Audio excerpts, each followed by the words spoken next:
Hey everybody, NecroVMX here. You're on my channel and you're listening to POTATOCAST. And finally a week where I got to do both Civilization Saturday, which is already up, and POTATOCAST, which you're hearing right now. And of course there'll be some Breath of Fire 2 videos later. And throughout the week there'll be, more Bastion, more Breath of Fire 2.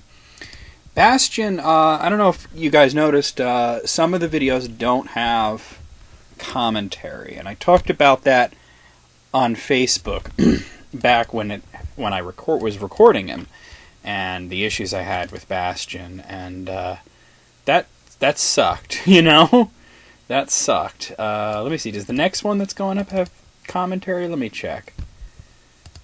It was a whole night's recording.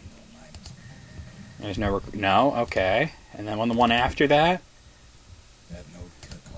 No. It sucked. I recorded a whole bunch all in one night, and there I am. Okay. So, I recorded a whole bunch in one night, and then, for whatever reason, the microphone was muted, and I didn't realize it. I was talking the whole time, and I was like, there's no way to just go back, and, with modern games, a lot of times you can't really do that, especially autosave games like that. Like, Bastion is not a game where you can just save wherever you want. But I just decided to upload them as is. You can enjoy the music, I guess. That game does have really good music. But, there you have it. That's what's going on this week. What I wanted to talk about this week, and I don't know how long I'm going to go, but I obviously, right now, it's just a little bit before 7 in the morning on November the 12th, and that's, of course, right after, not November, what the hell's wrong with September the 12th, November. God, I said November, listen to me. September the 12th, of course that's right after September the 11th, and, I know that not everybody that is listening is American, but I do want to talk about 9/11 this week, and the reason is because this is the first time that I was online during 9/11, and that I was out and about talking to people during 9/11, and that, it didn't really come up that much. I mean,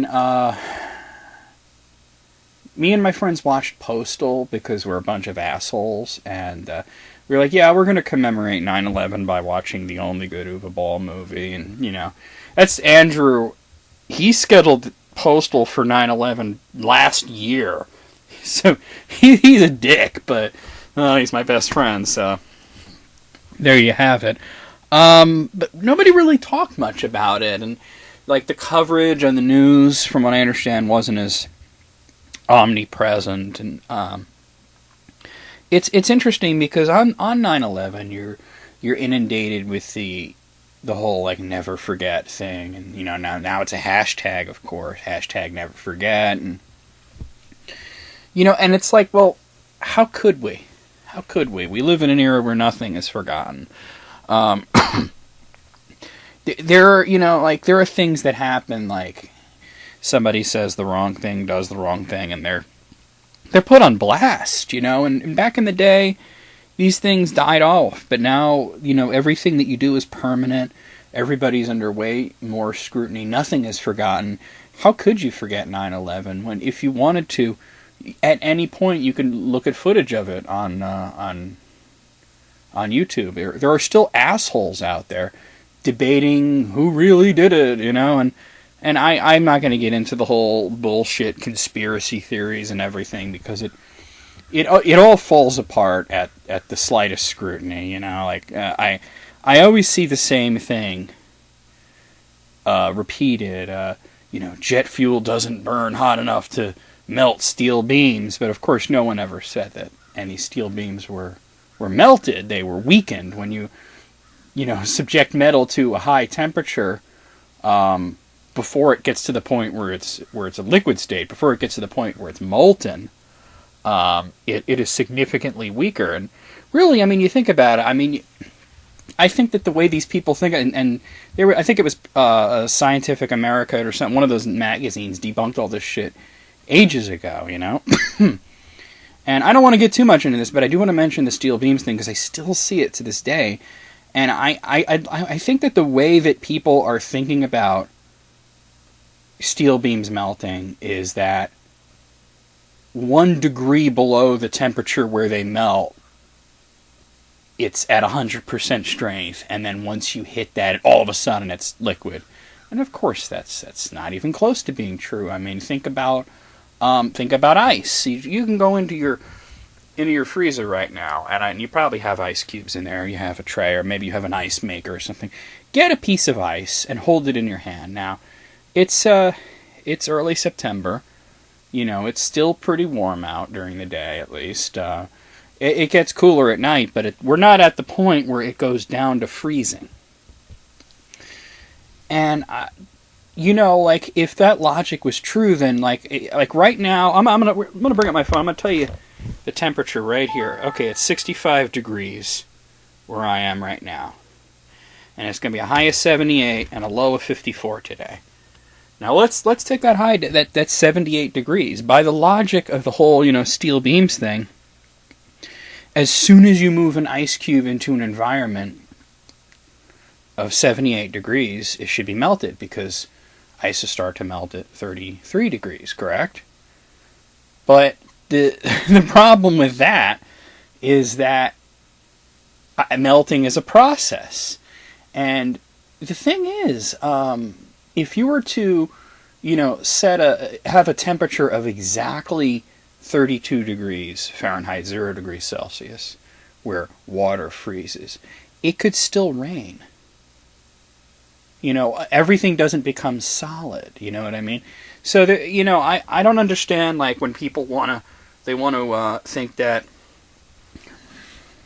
there's this grand mythology behind it. Of course, when 9/11 happened, there was a lot of confusion. We didn't know right away what happened, and and the thing about these fanciful stories about it wasn't Osama bin Laden, it wasn't Al Qaeda, and everything. I mean, aside from the fact that they said it was them, multiple times over the years, it's like, why do you want to believe that it was the government, or that, I mean, it's so illogical, because, like people saying, oh, Bush wanted that to happen so he can go to war, and then oil prices would go up and he'd make lots of money. And it's like, well, how did that work out? Not very well. That's not really a sustainable thing. I mean, we don't live in a world of cartoon supervillains. Even Osama bin Laden is not a cartoon supervillain. He was a very, very misguided person who became old and evil and did a lot of terrible things. It wasn't the first time he hit the Empire, the what do you call it? I almost said Empire State Building, the Twin Towers, the World Trade Center. He attacked it in I think it was 96 or something, and there's something in 94, I think, where he bombed the USS Cole, I think it was. So, I mean, this is not exactly like a hard thing to figure out, and I don't want to get into an argument with people, but it's regardless of the motives, I don't want to talk about who or what or why. I want to take you guys through that day, for me at least, and maybe if some of you might want to share your experiences in the comments, as I'd be interested to hear it. Like, it's like kind of the where were you when X happened thing. And it was I might have told this story in the channel before, but I'm going to tell it again. It was a terrible week, and I'm gonna get to that in a minute. But and if you're not American, that's fine, because this was breaking news all over the whole world, and obviously it affected the whole world. It didn't just affect us. So I welcome anybody to tell me what their reaction was, and the emotions and whatnot going into that. Because on 9/11 yesterday, I did not give this a whole lot of thought. I was thinking about other things. I was thinking about work. I was thinking about watching a movie. I was thinking about what to eat. I was thinking about everything but 9/11, and here are the day after, and I'm thinking about 9/11 on 9/12, so to speak. But I do want to take you through it. Like, it was a bad week, and I'll tell you what happened. Initially, see, I was working at a place then called Devereaux, which was a healthcare facility, and I didn't work there for very long, a little less than a year, but I did work there for a little while, and oh boy, it was a hell of a commute too. It was a good 45 minutes away from where I lived at the time, and I eventually went on the night shift, similar to what I do now, where it was like, midnight to 8, except it was like 11 p.m. to 7 a.m., because they were stupid there. But when I started, I was in the afternoon, evening shift, and I started at 3 p.m. and left at 11 p.m. And, I remember, sleeping. And this was a couple of days before 9/11. I think it was... it might have been the Saturday before that. 9/11 happened on a Tuesday, I think. Or it might have been Sunday, too. I forget what day it was exactly. The phone was ringing. I was living with my parents. This is, back in 2001. And the phone, I heard it. It woke me up. And this was around 9 a.m. or so. And it was way too early for me to be getting up, because I got out of work at 11 p.m. and then I had this long ride home. As it was about a 45-minute drive, and at night it takes a little longer because you tend to drive a little more slowly at night because you can't see as well. So it actually takes like almost close to an hour to get home, and then you got to get settled in, and the thing is, you don't immediately conk out. You got to, you don't go from I just got off work to sleeping right away. So, I would go online and check emails and all this shit, and and then eventually I'd get to bed, and I didn't have to wake up till usually around noon or so. I'd wake up, so I didn't have to be work at 3 p.m.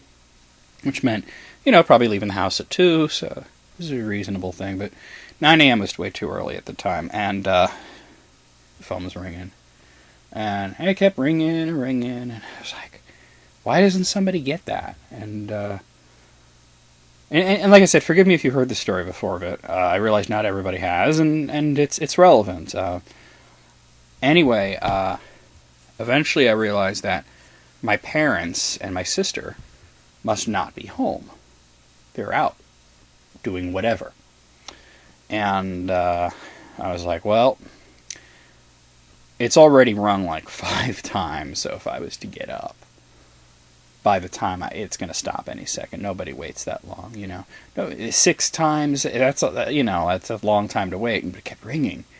And eventually I thought to myself, I should get up because nobody's home, and whoever this person is that's calling has not given up. And I swear to you, by the time, I didn't count, but by the time I got to the phone, because this was all the way across the house too, and I was coming out of a dead sleep, and also I lied there for a while, not wanting to get up. But I tell you what happened is, it must have rang around 20 times when I finally got to that phone, right? And I'm like thinking, who the hell calls someone and lets it ring 20 times? We didn't have an answering machine or anything, but like, honestly, how long do you go before you give up? And it turned out to be my aunt, Frida, who lived in Ohio, and she was looking for my parents, and I said, I don't know where they are. They must be out. And getting a lot of Twitter followers today. That's good. But anyway, she didn't have good news. She had called to tell us of my cousin David's death, and he was a construction worker, and he fell off of a structure and died, and she told me that, and I obviously did not get back to bed. My parents got home, I told them, and they were very upset, of course, and everybody went to the funeral except for me, because I had to work. My sister, I don't think, was working at all at this point, And, because she must have been around, well, let's see, it was 2001.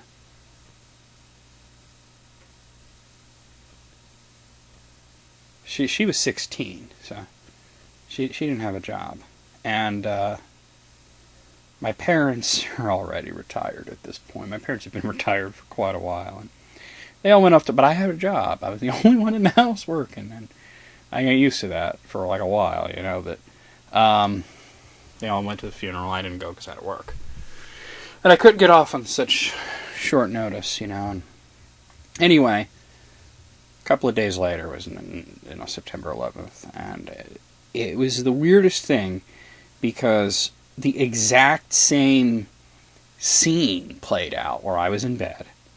And it was a little before 9 a.m. because that's right around when it first happened. I think it was like 8:45 or so when the first plane hit in New York, and then it was like about 10 minutes later when the second plane hit, and then later on the battery's low. Later on, we got reports of the one that hit the Pentagon, didn't do a whole lot of damage, but still a lot of people died, and then there was one that crashed in Pennsylvania, and I'll get to that in a second too, because that's relevant because I live in Pennsylvania. But I tell you, I tell you, I was in bed and I heard the phone ringing and same exact thing. I knew nobody was home now, even though, coming out of a deep sleep, took me about a minute to register, oh right, nobody's home because they're all in Ohio. And the phone kept ringing and ringing and ringing. And I remember having the same exact, talk about deja vu, the same exact thought process. By the time I get up and go over there, it's going to stop ringing, this and that. And it kept ringing and ringing and ringing. It was my mother. It was my mother calling from Ohio, telling me to turn on the news, but it was the weirdest thing because it must have rang like 20 times, and of course she knew I was there and she knew I was in bed, and I still don't understand why my aunt let it ring that long. I understand why my mom did because she knew I was there, but my aunt, I don't know, maybe she thought everybody was out and she was just going to let the phone ring until somebody came home. I mean, that's crazy, especially since my parents didn't come home until like an hour after that, so imagine if it was ringing that whole time. But I still to this day don't understand why she did that. I mean, she should have just hung up and called back, but I wouldn't have the story to tell, I guess. But the same exact scenario. This time was my mother, and it was 9/11. Nobody understood what was going on. She's a little upset, obviously, and she's saying we're going to be coming home soon, and something's going on in New York. I'm like, what are you talking about? And he said, I don't know what it is, but it looks like we're going to be at war soon. And I'm like, what? She said, turn on the news. I turn on the news, and there's the World Trade Center in flames, and it's like, whoa, what happened? And she said they flew planes into it. And I said, what do you mean, like a kamikaze kind of thing? And that's what I was imagining, like small aircraft. I didn't realize that it was hijacked commercial flights until later, and, I think a lot of people, and I did see that movie, not World Trade Center, what was the name of that movie? United 93. And at first everybody thought we heard, reports of a small aircraft, and then when they saw the size of the hole, they were like, oh my god, that is not a small aircraft that did that, it was a commercial jetliner. But, and I remember watching that. I remember, calling my grandmother, and I'm being on the phone with her, and having all these, snippets of conversation that I barely remember, because we were just, both fixated on the television, and I remember going to work, and, it's still to work. Healthcare doesn't stop for 9/11. These people still need care. So I left at around 2, and I remember the highway was empty. I was on the interstate, and there was nobody else. There was maybe 1 or 2 cars that I saw, and nobody was traveling except for fucking me. I was traveling, and it was just bizarre. It was like the whole state turned into a ghost town. And I remember, and there was the plane that went down in Pennsylvania. I remember getting online and telling people I'm okay, that was nowhere near me, it was on the other side of the state, that kind of thing. But, wow, and went to work and and everybody there was watching television, patients, direct care staff, and nurses, therapists, everybody's watching television. This is just emotional, and everything was really, really surreal for the longest time. And I remember everything was CNN and Fox News and just like just watch, and everybody became really the word that people today would use, because they're cynical about the whole thing, would be jingoistic or nationalistic. But I think what it was a show of solidarity, because we were wounded, so to speak, as a people. And I don't mean New Yorkers, I don't mean Americans, I mean humanity in general. Like I said, this affected everybody. There's not a single person on this planet that wasn't affected in some way by it, except for maybe those undiscovered tribes that people can't get near, that live on small islands, that kind of thing. But I tell you, like it really was a world-changing thing. The politics of the world changed. The way that nations interacted with each other changed. Everything fucking changed, And it really is, like people say, post 9/11, pre 9/11, and really that is what it's like.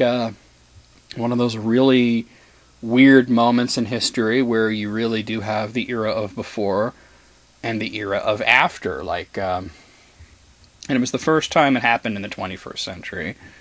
Wasn't the last, won't be the last. We'll have other moments.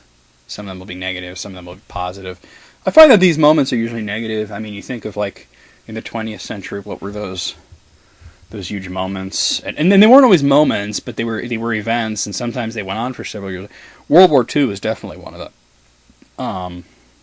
And then of course, there's the Holocaust, which is related to World War II, but not exactly. You know what I mean? It was going on simultaneously, but it wasn't the same event. Obviously they were related, but they were two different things. But you could all lump that together. That changed more than people would really realize. More than I probably realized. And there was the moon landing.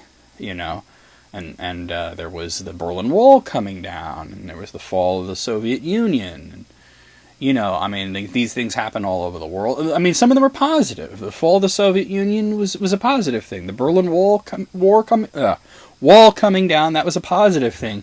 Even though actually it happened, it was a mistake. I read about it, and apparently they were talking about lifting some travel embargoes, and it wasn't supposed to be the wall coming down, but they were talking about lifting some travel embargoes, and they asked it because, East Berlin was under the command of the Soviet Union, and there was this guy who was talking about it, and there was some sort of mistranslation, and as people started tearing the fucking wall down, and good for them, because it, but sometimes those moments, there's before and then there's after, and then they do change everything. I think 9/11 was one of the biggest ones.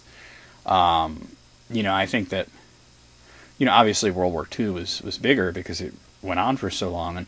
But the thing is, the impact of 9/11 is still felt today and will be felt throughout our lifetimes. And there will be other events that happen. Some of them are going to be good. Most of them are going to be bad. That will change everything. And, but like I said, when I say that it wounded us, like I said, I don't mean New Yorkers or Americans. I mean people, because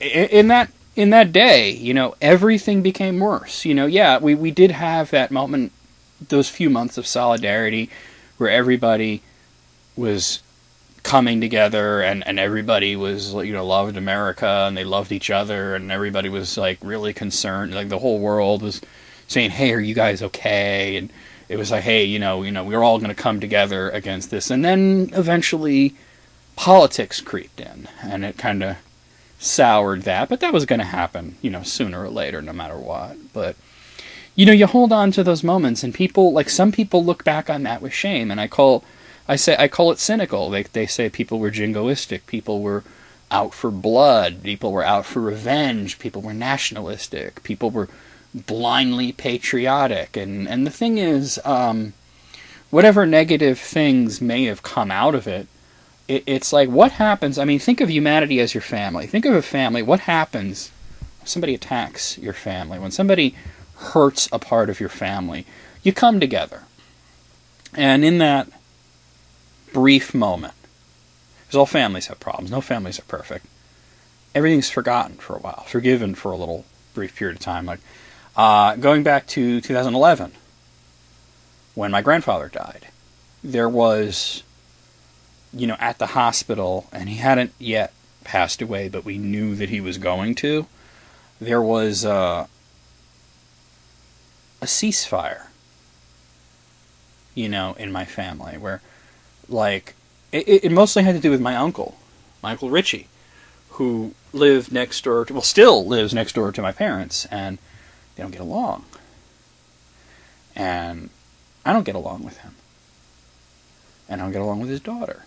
I used to get along with both of them just well, but, there's been too many bridges burned. Nuked, so to speak. And, but when something attacks your family, whether it's an actual attack or just, an accident or some sort of tragedy, you come together. And yeah, eventually it all falls apart again and you all go back to your squabbles. And that's what happened when the cynicism kicked in and the politics kicked in, and all of a sudden everybody was ashamed of the American flags they put on their cars, Which is really, when you think about it, is sad, because you shouldn't feel any different about it, you know what I mean? You could look at it in the cynical sense, and you could see the people that were selling the flags were really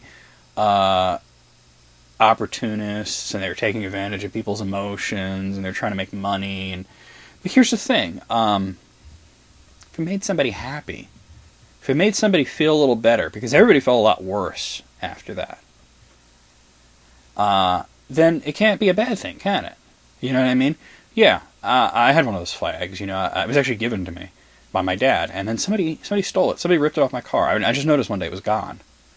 And I didn't bother to get another one because I kind of thought that, like, whoever did it would just do it again.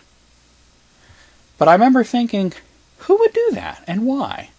Like, what kind of idiot thinks to do something like that? You know what I mean? And it's kind of like these, and sometimes we do it to other people, like when you have these celebrations, like in New York City, like a big thing is the Puerto Rican Day Parade, and I'm part Puerto Rican myself. I'm half Puerto Rican, and I would take part in some of these things, and and people would be wearing the Puerto Rican flag, and and then people would say, "Well, this is America." And I'm the kind of guy who's like, well, Puerto Rico is part of America, first off.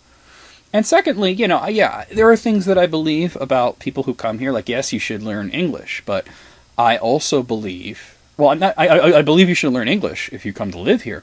But I'm not going to say I believe, I know that learning a language doesn't happen overnight. So it's a process. So, some of these people are like, speak English or die, and they're really kind of nasty like that. I don't get that. I don't agree with it. I don't get that. Now, I mean, if you're talking about somebody that's lived here for a really, really long time and they still don't know English, and it's like, well, they're not going to be able to function in this society anyway. They're going to be limited by that. But this is a fucking nation of immigrants, unless you're a Native American, you got no right to bitch about this kind of shit. But, real talk here for a second about the whole nationalism trip is, we're not fucking perfect. And like I said, and here I go, I'm not talking about Americans, I'm talking about humanity. We're not fucking perfect. And, perfection is something that I don't even know if we should be aspiring to it, because you're just going to wind up hating yourself. I think you should aspire to be better, you should aspire to be bigger, you should aspire to be kinder, you should aspire to be just a better person overall than you are now. But every increment is a win. And I'm gonna quote Rush here. The slightest act can be one little victory. So, and when I start quoting Rush, that's when I'm about done. So, I want to address some comments maybe So let me do that. You know, I'm not doing like a Q&A or anything, but I, you know, I played the Zombie Sneak Attack song last week. I played hashtag D's Nuts 2016, and oh god, you know, and the reaction was pretty funny. I mean, there were people who were like, "Yeah, that was good. That was kind of funny." And then there was Alex Shannon, and you know, I don't mean to bash the guy, but he said something dumb. You know, he said, "It isn't funny. Sorry." I don't know why people apologize for their opinions, but there you go. All I hear is static and no jokes. And it's like, I can sit here and explain that the joke is that it's bad on purpose. But I was talking to Andy, you know, who Death Row Tall, he's the other member of Zombie Sneak Attack. And I said, you know, I got one of these comments saying, it's not funny, all I hear is static, you know, and this and that. And he laughed, of course, and he said there are two types of people. People who get Zombie Sneak Attack and people who never will. And I said, you know what? You know, yeah, you're right. And it's like, honestly, like, if you don't get it, that's fine, you know. You don't have to watch any of the videos, you know. You don't have to listen to the records you put out.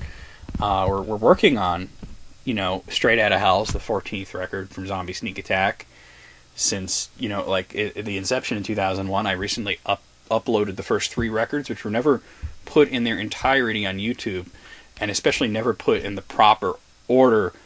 Somebody not too long ago put up what they thought was the first record, "Scream Till You Die," but it was actually a compilation of tracks from that era, and there was some missing, and there was also a lot of songs that were not on that album. The album was only like 5 minutes long. A lot of songs were actually from the second or third records, Zombie Sneak Attack and Splitting Bitches. But, you know, we're working on it, and I honestly think this is our funniest one. I'm speaking directly to the fans here.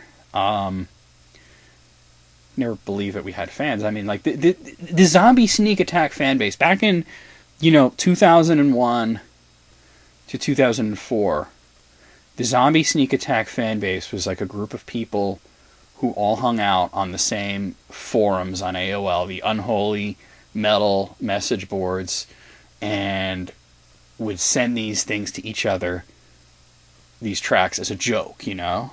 Like, here, listen to this. This is a shit. And then you get something that's not the shit. It's just shit, you know? And then from 2004 till like 2000, you know, like 9 or so, it was just people who remembered those tracks and still had some of them kicking around on the old HD and would listen to them, you know, like for a laugh, or would always send them to people as a prank. I mean, that's what we did with these tracks for so long. We'd say, here, you gotta listen to this, and you'd send them like Gun Down on the Wheelchair Access Ramp or something, and it's like horrible noise. Andrew once got pulled over by campus police when he was in college. Well, I think it was Votech, but I forgot whether it was Votech or college. See, because he did both. But he was pulled over by campus police, and he was blasting Zombie Sneak Attack. And he wasn't doing this because he's like, yeah, this is my jam, I enjoy listening to it. He was doing it because it was funny, and you see people's reactions, you know? And this is like, he loves to tell the story. He got pulled over, and the police officer, or the campus cop, or whatever you want to call him, asked him if that was a recording of a person being raped and murdered. Which is just... And I mean, he laughed. He told him, no, it's a band called Zombie Sneak Attack. You know, the guy was probably thinking, kids these days, their fucking music, I don't understand it, you know? But that's the kind of reaction we're going for, you know? And then the people who get it are like... But when we started doing it, because like in 2011, you know, Andrew came to me with this idea of he wanted to redo Zombie... He wanted to become Zombie Sneak Attack, and then I offered my help, and I got sucked into it, and you know, yeah, there was a period like last year where I was like not at all interested. I only made like 2 tracks in the whole last year, and one was for his birthday.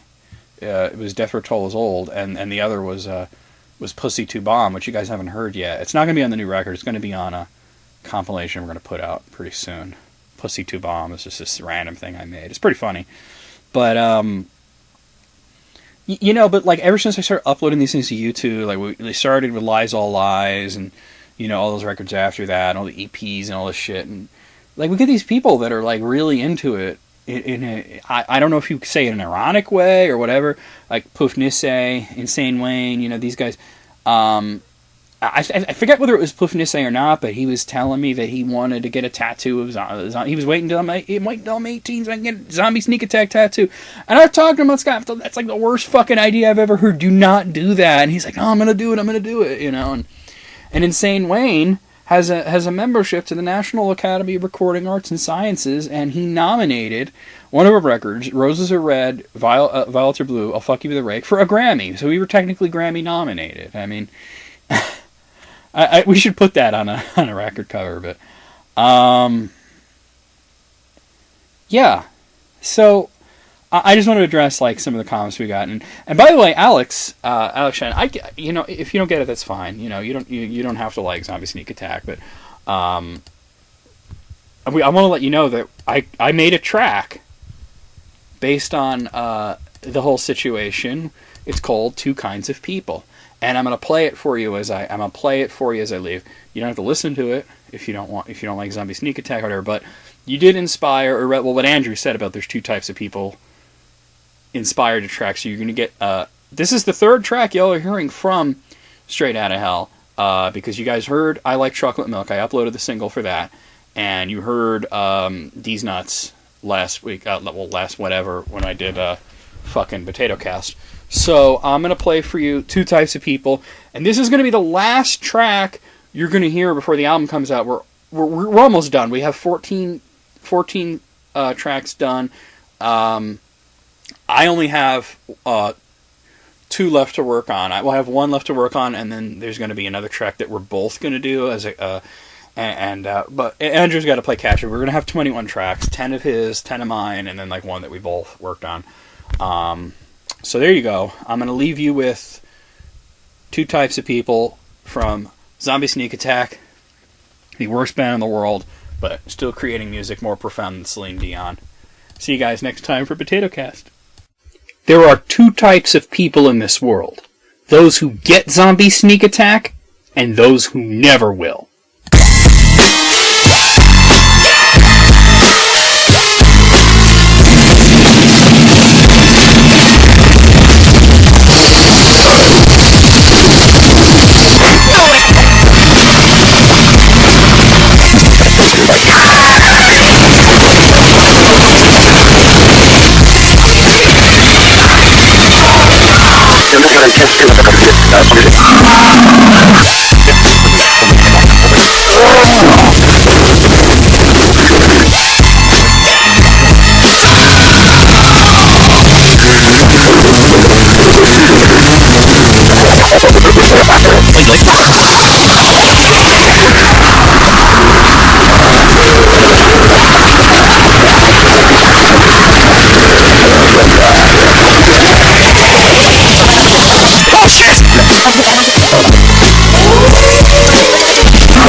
Never.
Get it?